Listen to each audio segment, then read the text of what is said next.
off talking about the documentary hypothesis. And you can see in your notes that you have the JEDP,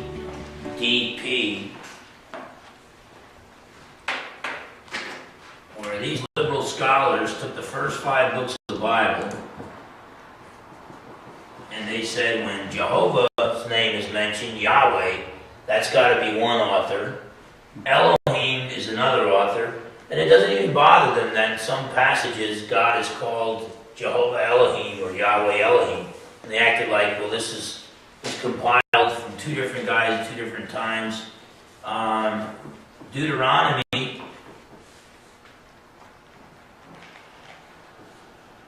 is the legal code. And then there's the priestly code, like in Leviticus. And so these scholars, thinking that they can just look at a manuscript and tell you all these hidden truths about it, supposedly, they would say that the Jehovah author was writing about 850 BC. Well, we know Moses wrote the first 5 books about 1450 BC. They're rejecting that, saying, no, it was written much later. And the Elohim author wrote about 750 BC. Deuteronomy, the legal code, is so complex it must have been written about 621 BC. They're actually calling guys like Josiah liars because they were acting like they found the Old Testament scriptures. And these guys are saying, no, it was just written around that time. So this is a lot of crazy speculation. And between 570 and 530 BC, you have the priestly code that is written. And what they're saying is, look, the legal code in the book of Deuteronomy is too complex to go all the way back to 1450 BC. And the priestly code is just too complex to go all the way back there. So we think this was written, it wasn't written by Moses, it was written by 4 different guys over a period of several hundred years, much later than when Moses originally wrote. And so we want to look on page AP20, the refutation of the documentary hypothesis. First thing we need to know is that if you go to take a biblical literature course from non-Christian school, and they're still teaching this, their views are outdated, even among liberal scholarship, because 20th century scholarship repudiated and refuted this view. But rather than returning to the Mosaic authorship, they went to even more liberal speculation.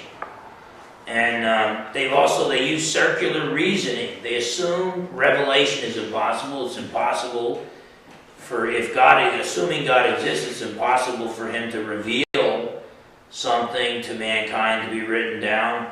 So they assume revelation is impossible to then prove the Bible is only a human book. Well, they're arguing in a circle. If you're assuming revelation is impossible, then the Bible has to be a human book. So they're really not proving anything, they're arguing in a circle, assuming what they're supposed to prove. They explain away any opposing evidence. Anytime there's evidence for unity, they come up with a hypothetical editor. They say, well, if it flows as if one author wrote it, well, that's of course, because one author wrote it. His name was Moses. But they say, no, there was an editor. There must have been an editor. We don't know his name. We don't know when he lived, but he probably pulled all this stuff together.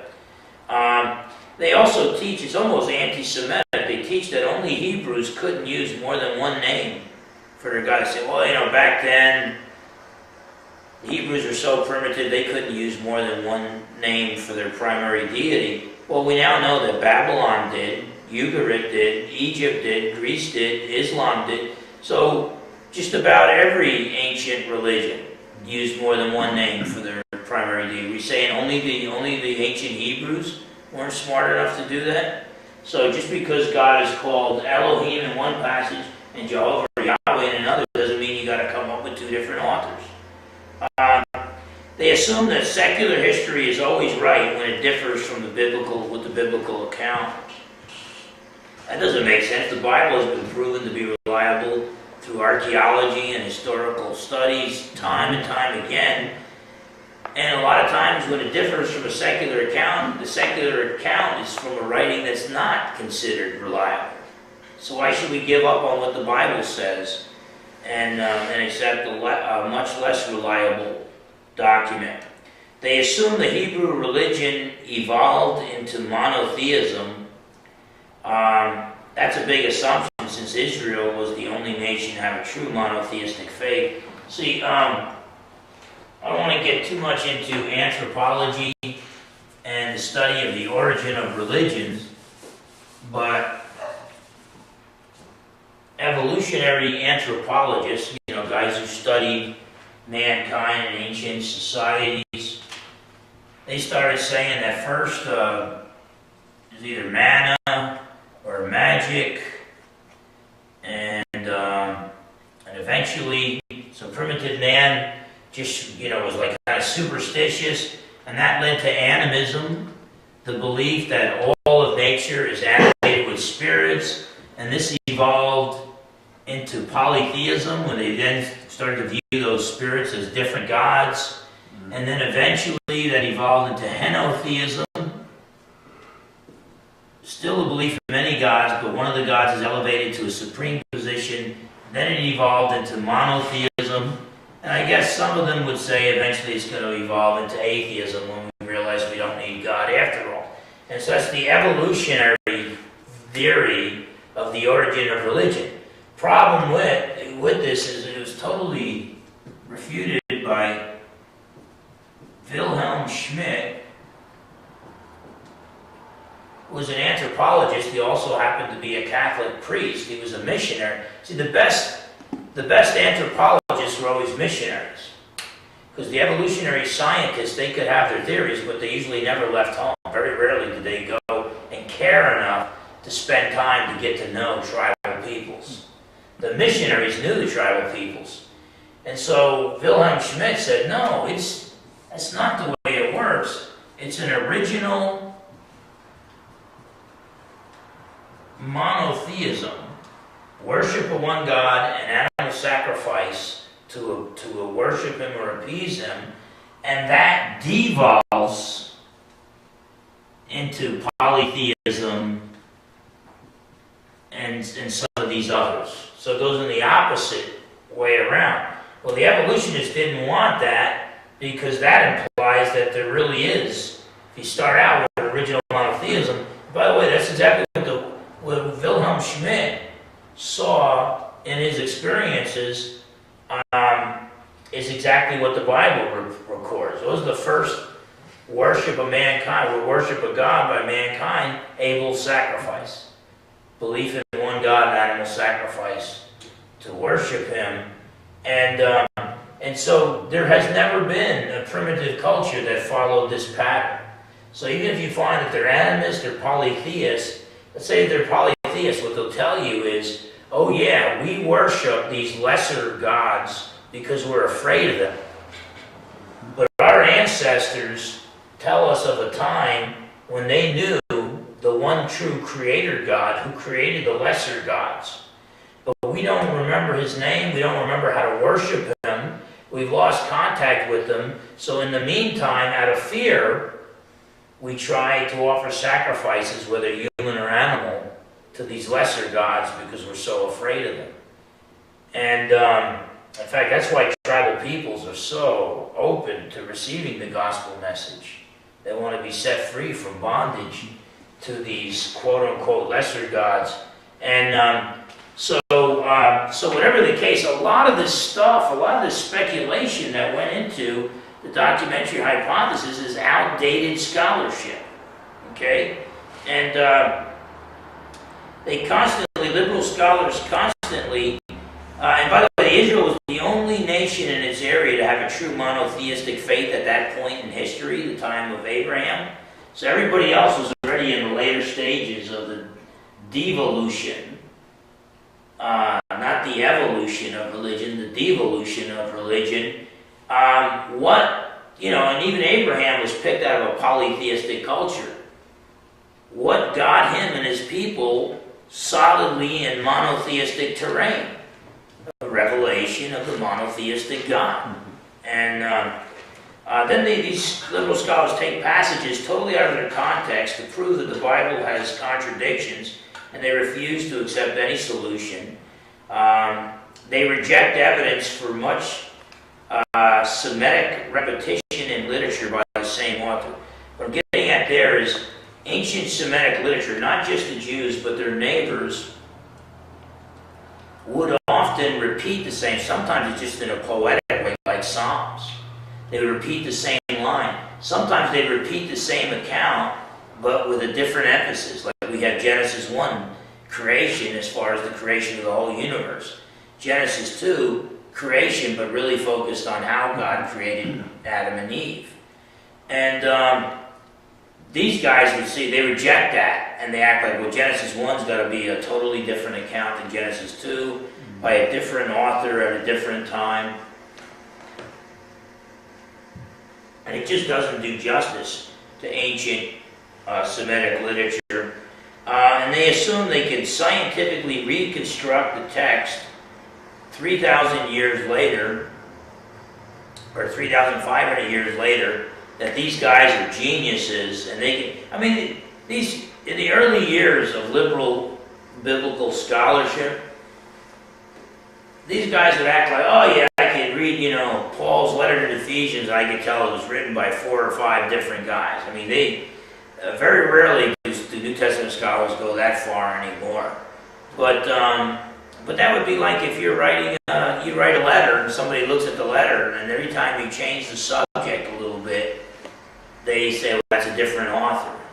Okay, you can't just do that. Just look at a letter and decide that. I mean, if the vocabulary was just like totally different, there might be some issue there.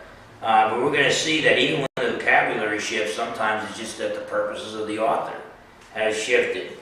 And so these guys arrogantly think they can reconstruct the text 3,000 years later. So what we're going to do right now is present evidences for the Mosaic authorship of the Pentateuch. That Moses wrote the first 5 books of the Bible, the Pentateuch or the Torah, between 1450 and 1410 BC. First point in favor of this is the unity of the first 5 books. And you know, you might say, well, that's what's being debated, Pastor Phil. No, it's not what's being debated. Even the liberal scholars acknowledge the unity. If they didn't acknowledge the unity, they wouldn't have invented the hypothetical editor. Okay? So the fact that they need a hypothetical editor to pull all this stuff together means that whether they like it or not, they're acknowledging that there's the 5 books, first 5 books, there is something that unites them. And I don't think it's their invisible, unknown, mysterious hypothetical editor.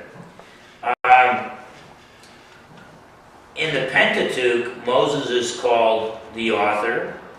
And throughout the Old Testament, they say Moses is the author. And Jesus even called Moses the author. I've got some of the passages listed: Joshua 8:31, 1 Kings 2, verse 3, Daniel 9, verse 11. And then Jesus referred to Moses as the author in Mark 12:26 and Luke 20:28. And then Paul referred to Moses as the author in Romans 10:5. So you gotta say, well, Jesus got it wrong, Paul got it wrong, the Old Testament got it wrong, the Pentateuch itself got it wrong. I don't think so. I got more confidence in them getting it right than these liberal scholars coming on the scene 3,500 years later. Also, there's eyewitness details in the Pentateuch, which show the author is very closely acquainted with Egypt and the Sinai wilderness, but is very unfamiliar with Canaan. When he speaks about the land of Canaan, the promised land, he talks about it as if it's a land he's heard of, but he's never been there. Okay? And that Moses fits that perfectly. Raised and trained in Egypt, 40 years in the wilderness, but never did get to go to the promised land. He could only see it from the mountaintop before he died. I mean, Moses, point after point, shows Moses to be, I mean, even if you didn't believe the Bible is God's word and you're just being honest, you'd have to admit that Moses is the most likely candidate to have written the first 5 books of the Bible. There's a desert atmosphere and point of view. I mean, just the fact that, you either execute somebody or you make them pay back what they stole sevenfold, and nothing in between. I mean, that shows it's a nomadic people. They're traveling, 2 million people traveling around. They can't take prisoners. You're not going to carry 100,000 prisoners with you, and every time you go to war, the prisoners get free and join the other side. And so there's a whole desert atmosphere and point of view. You have 2nd millennium BC customs. How would forgers in, 850 BC and after that know that? You also have a greater percentage of Egyptian words than the rest of the Bible. In fact, I think there's more Egyptian words in the first 5 books of the Bible than the rest of the Bible combined, the other 61 books combined. How do you explain that? Sounds like an Egyptian wrote the first 5 books of the Bible. Even though he wrote it in Hebrew, he's got an Egyptian background. Moses, again, is qualified. So Moses is qualified with his Egyptian education, his knowledge of Egypt and the wilderness of Sinai. Look at Acts 7, verse 22. This is Stephen's sermon that he preached before he was executed. Acts 7, verse 22 says, and Moses, Stephen was preaching, he said, and Moses was learned in all the wisdom of the Egyptians and was mighty in words and deeds. Okay? So apparently Moses was a famous speaker, and he was mighty, he was a celebrity in deeds. What was the most likely way to become a celebrity and famous for your deeds back then? You'd be a war hero. And so he was probably a general trained in battle. He carried this knowledge over to the Jews and was able to win many battles because of it. But he was learned in all the wisdom of the Egyptians. And it sounds like the author of the first 5 books of the Bible, whoever he was educated and knowledgeable in Egyptian words, vocabulary, and had great knowledge of the land of Egypt and the land of Sinai. The different divine names used of God serve different contexts. When God is called Elohim, it's primarily dealing with God's power and God as creator. The creator of the heavens and the earth is Elohim. And then when mankind started twisting that, God said, okay, well, I'm in covenant relationship with my people, the Jewish people, and I'm telling them my proper name is I am who I am, Yahweh, Jehovah. And so Yahweh identifies himself as the true Elohim, the true creator. So, but if you're talking about God in context of creation, you usually call him Elohim. You're talking about him as the God of Israel, you usually call him Yahweh or Jehovah. Then there's also variation in diction and style. Because you got like different types of literature. I would not expect Moses to use the same exact style when he's recording a genealogy as when he's giving a historical account or a narrative or biographical information on somebody. Also, good authors vary the text to prevent monotony. If Moses said the same thing over and over again, said everything the same way, they would have said, boy, what a horrible author. So then he varies things. So what do they say? Okay, different authors. Because people back then weren't evolved enough to be able to... there was a lot of superstition involved with the Darwinian views that came in. But by the way, this started, though, it started even 100 years before Darwin and Wellhausen, just came a few years after Darwin. But a good author is going to vary the text to prevent monotony. So they act like mankind was dumber then. I would argue that they were closer to Adam and Eve. They were smarter. We're devolving, okay?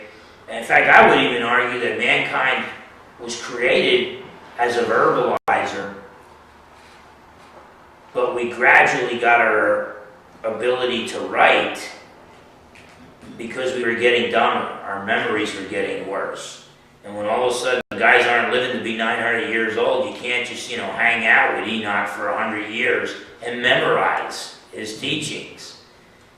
So it's like, you know what, I'm only gonna be around for 120 years now. And I want to pass that knowledge on to others. And it's so hard to teach these, these rebellious kids. I'm 90 years old. It's, you know what? I'm going to just start writing it down. And then when you get parallel accounts, that was a poetic style among Semitic peoples. And you even see it in Psalms and Proverbs. The biblical evidence shows exactly what we've learned from anthropological studies. Biblical evidence shows the Jewish faith was originally monotheistic, later became idolatrous.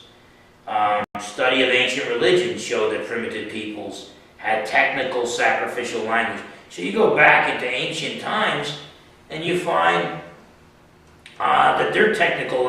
In other words, these guys who came up with these wild theories didn't have access to the manuscripts and all the information we have now. And now what we find out is there was writing way before these guys thought humans could write. And there was technical sacrificial language and technical legal language even before Moses lived. So the idea that this is so advanced it must have been written much later is just not true. And then writing existed during Moses' time, in 1500 BC, the Rosh Shamra literature.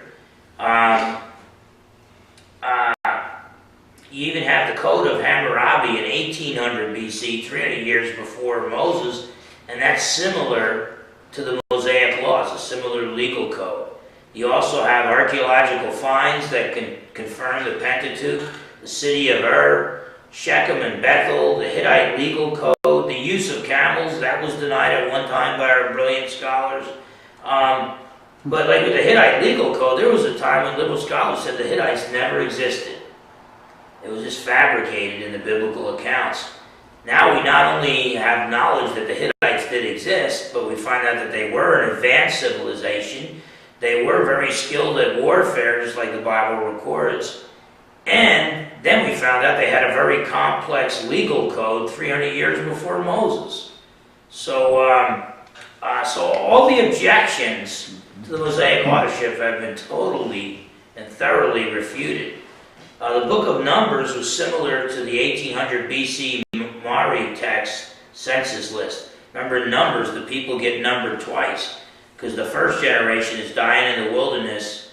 Well, first they get counted, then you give the story of them, and then you have to take a second census the second time. And you come up, both times you come up with about 600,000 men of fighting age, which means they're probably about if there's 600,000 men of fighting age, between the ages of, let's say, 16 and 60, that means that you've got to have older men, younger boys, women, and children, and so probably about 2 million people from one generation, and then 200 million people in the next generation. Deuteronomy, the legal code given there, is the same format as the Hittites' suzerainty treaty, which was the latter half of the second millennium. It was a treaty between a king and his people. Now with Deuteronomy, what makes it unique is the king is Yahweh. The king is God. It's a treaty between God and his people. We also have evidence of ancient legends of creation and a worldwide flood throughout the world. And so I would argue that with all these, anytime we find ancient civilizations, they have a flood story, a creation story. They also have a story of giants. Okay? I would argue that their stories are legends, and there's a truth behind the legends. And if you want to find that truth, you just read the first 11 chapters of Genesis, and it's right there. And the Jews accepted the law of the first 5 books as being Mosaic, as Moses as the author. During Josiah's reform in 621 BC, it is extremely hard to believe that any large portion had just been written. Remember, they had Deuteronomy just written in 621 BC. So Josiah's reform, Josiah and the Jewish people are saying, wow, we found this and it was written by Moses almost 1,000 years ago. The ink is still wet on the pages, and they didn't know that? That it had just been freshly written? I mean, you could actually accuse these scholars of anti-Semitism, of just arguing that the Jews were just that dumb and that naive, when in actuality, no, they knew Moses wrote it 900 years before. So basically, there's overwhelming evidence for Moses as the author of the first 5 books. There is tremendous evidence refuting all the speculation of the documentary hypothesis guys, and so basically there's no reason to reject Moses as the author of the first 5 books. Now the 6th book, Joshua and the Conquest of the Promised Land, we have the Amarna tablets that date back to 1400 to 1350 BC.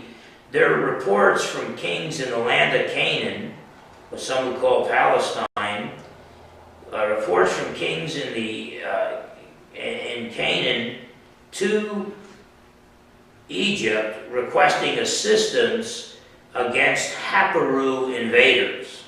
Okay? Let me say something about the Haparu invaders. Sometimes the Haparu are written like that, Haparu, okay? And it means the invaders from across the river. At the same time, there might be some other, it is possible that this came from Hebrew. Now, keep in mind, when you look at the Amarna tablets, some of them fit like a glove the accounts of the conquest in Joshua.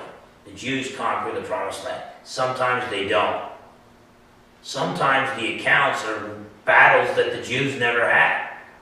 Okay? But what you have to understand is that Abraham, when he was called Abram, he was a Hebrew.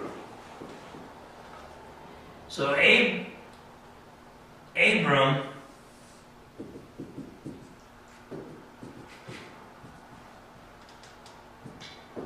he was just one of many people called Hebrews. So now out of him came the Jews, okay, who are also Hebrews. We use Hebrews and Jews interchangeably, but there were more Hebrews than just Jews.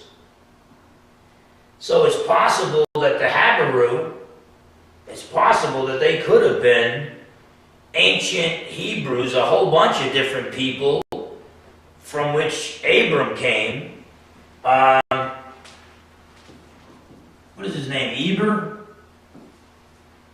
was the first, so the descendants of Eber were the Hebrews, and Abraham was one of them, but the Jewish nation is just one branch.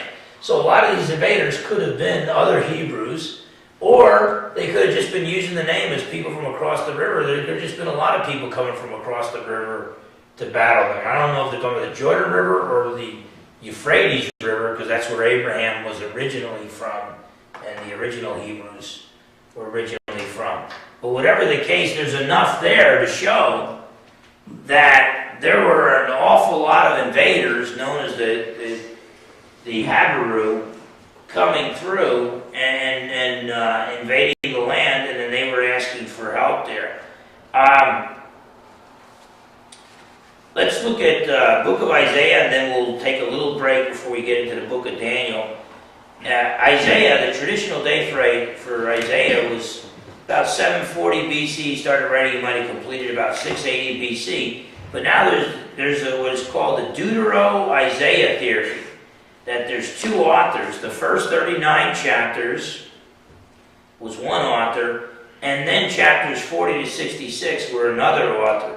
And this is an attempt to explain away fulfilled prophecies Okay? And because some of the predictions that are made in chapters 40 to 66, they wanted a second author to write that after the things occurred. So he was pretending he was making predictions, but he was already recording history. So they're denying predictive prophecy. Okay? Now, refutation, the author is familiar with Israel, what some would call Palestine, not Babylon. So the author is not, it is not after the Babylonian captivity in 586 BC. You can't push him beyond that. The predictions of the Medo-Persian overthrow of Babylon, you find some of them in the first section. Well, that didn't occur to 538 BC. So in other words, even the earlier Isaiah, if there's two Isaiahs, even the earlier Isaiah is predicting things that occurred after he died anyway. You don't just find these predictions in the second half, okay? You have similar style in both halves, okay? And then look at John 12, 37 to 41. John 12, 37 to 41.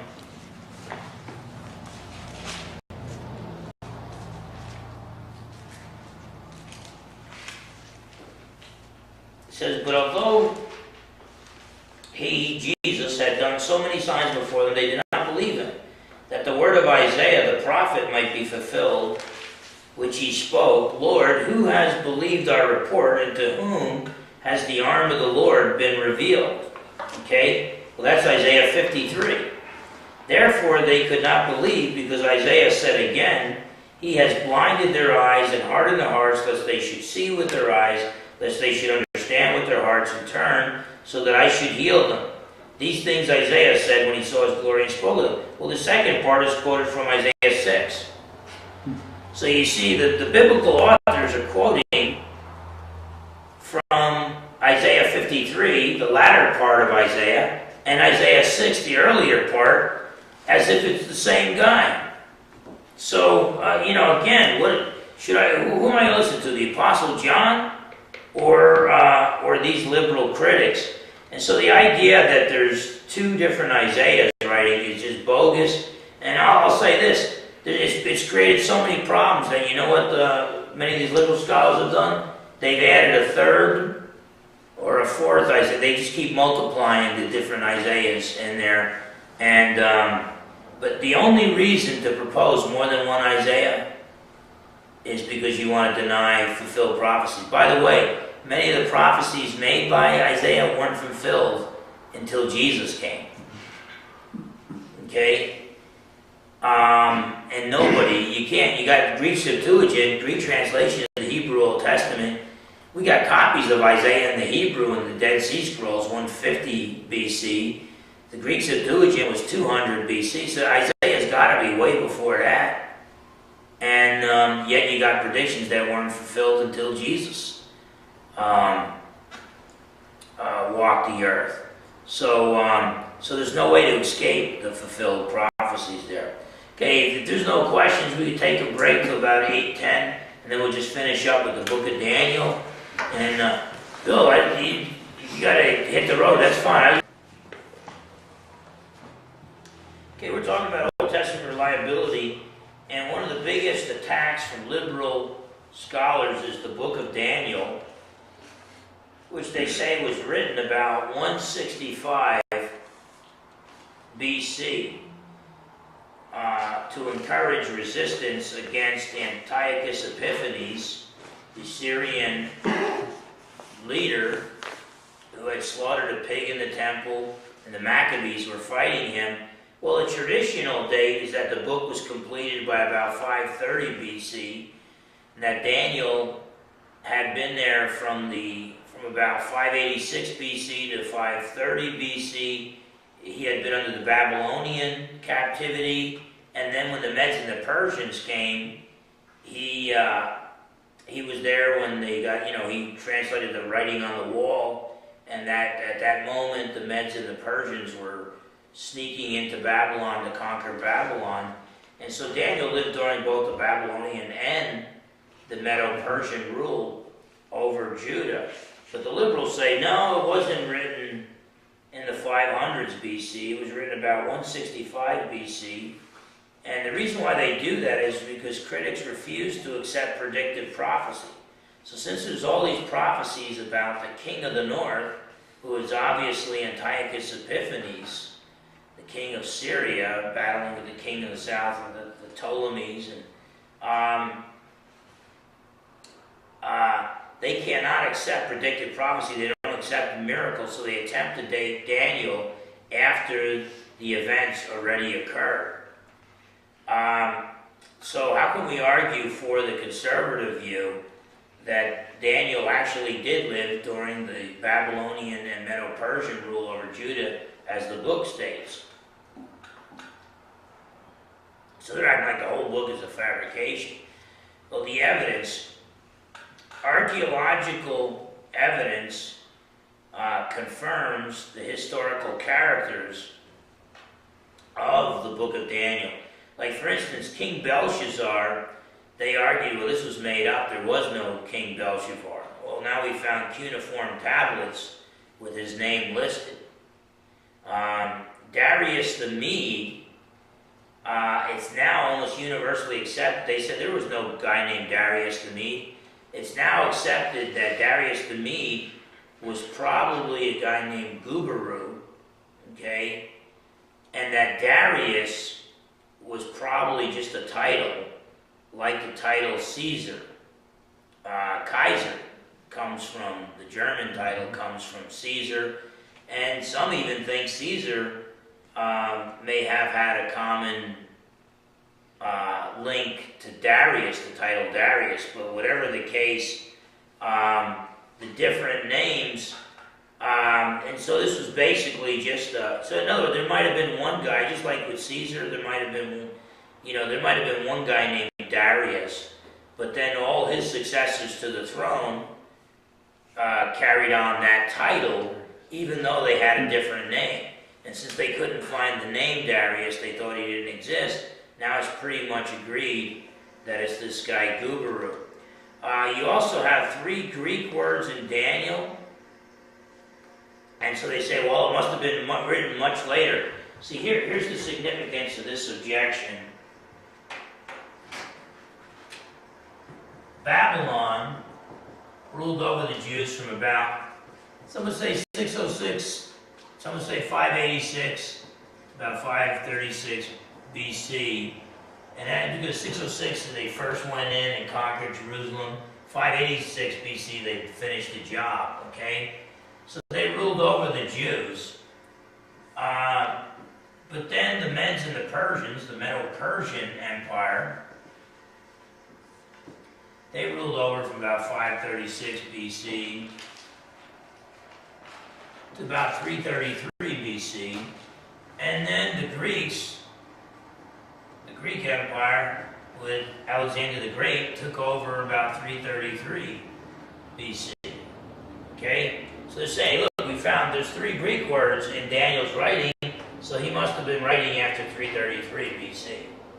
That's the argument there. Okay? Now, first thing they should know is there's only 3 Greek words. So, that's something that we should know.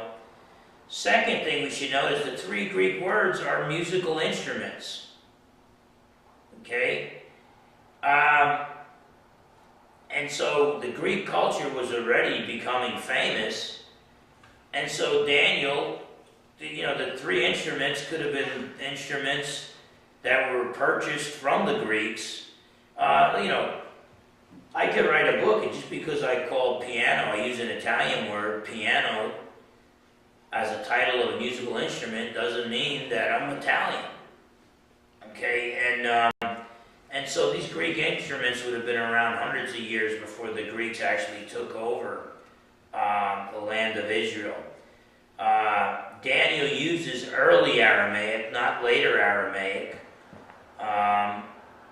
And his theology does not prove a late date. They try to argue that he's talking about angels, a future resurrection of God's children and the kingdom of God. this is all advanced theology. No, you could find the teaching of resurrection and angels in the book of Job, which was probably written 2000 BC. So you don't have to push this date that far forward. And some of Daniel's predictions were fulfilled after 165 BC. In fact, some of his predictions, like the execution of Messiah, weren't fulfilled until 33 AD. So if he's got some predictions being fulfilled after 165 BC, what makes these liberal scholars think that by dating it at 165 BC they solved their problem? There's no predictive prophecy there.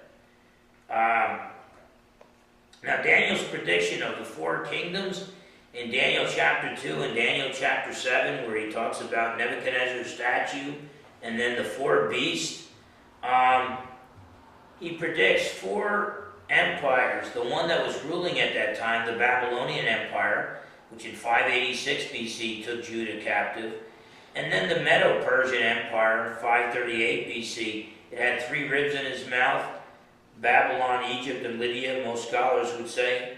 And then Greece was the next one. Was the Medo-Persian. Babylon was the lion. Medo-Persian Empire was the bear. The Greek Empire was the leopard. 333 BC, and then it gets split four ways.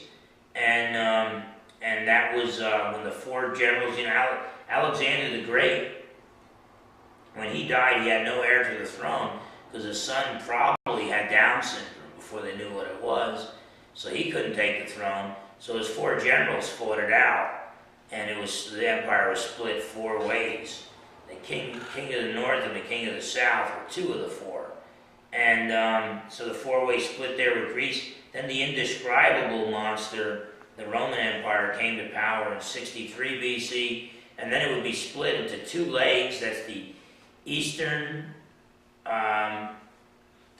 it's kind of the eastern part of the empire of Constantinople, and the western part with Rome. Kind of the Holy Roman Empire was split, the Western Church, the Roman Catholic Church, and the Eastern Church. But then in the end, it's going to be a revived Roman Empire of 10 toes, 10 kings of 10 kingdoms that are going to basically rule over the world. But his predictions there, so much of this is fulfilled after 165 BC. So how did Daniel know this? Then he predicts in Daniel 9:24-27, the 70 weeks prophecy, that Messiah is going to be executed before the temple is destroyed. Well, Messiah was executed between 30 and 33 AD. The temple was destroyed in 70 AD. So, even by pushing Daniel's date from about 580 to 530 BC, pushing it all the way up to 165 BC, still leaves a whole bunch of prophecies that were fulfilled after it. And so in conclusion, the evidence supports a 530 BC date of Daniel. Even a 165 BC date would have to admit major fulfillments of prophecies, and so there's no reason to doubt the 530 BC date. So I would argue there's no reason to doubt any of the traditional dates given to any of the Old Testament books. And the only reason to doubt it would be is if you had a bias against miracles. You believe that either God doesn't exist, so miracles are impossible, or God exists, but he's not a God who performs miracles. And I think the bias against miracles, we dealt with that already. And so now what we'll do next week, we'll look at New Testament reliability. And New Testament reliability takes a different approach because we have so many ancient handwritten copies of the New Testament, over 5,000 copies in Greek, several thousand in ancient Latin, and all total we have about 26,000 copies of the Greek New Testament, or of the New Testament. And so from that we can build a really strong case. And then we've got the Apostolic Fathers, ancient non-Christian writings, and ancient creeds. So we've got a lot to argue for next week as we look at the reliability of the New Testament. Now we got a few minutes, so if anybody has any questions or comments, you can ask them. If not, then we'll just call it an early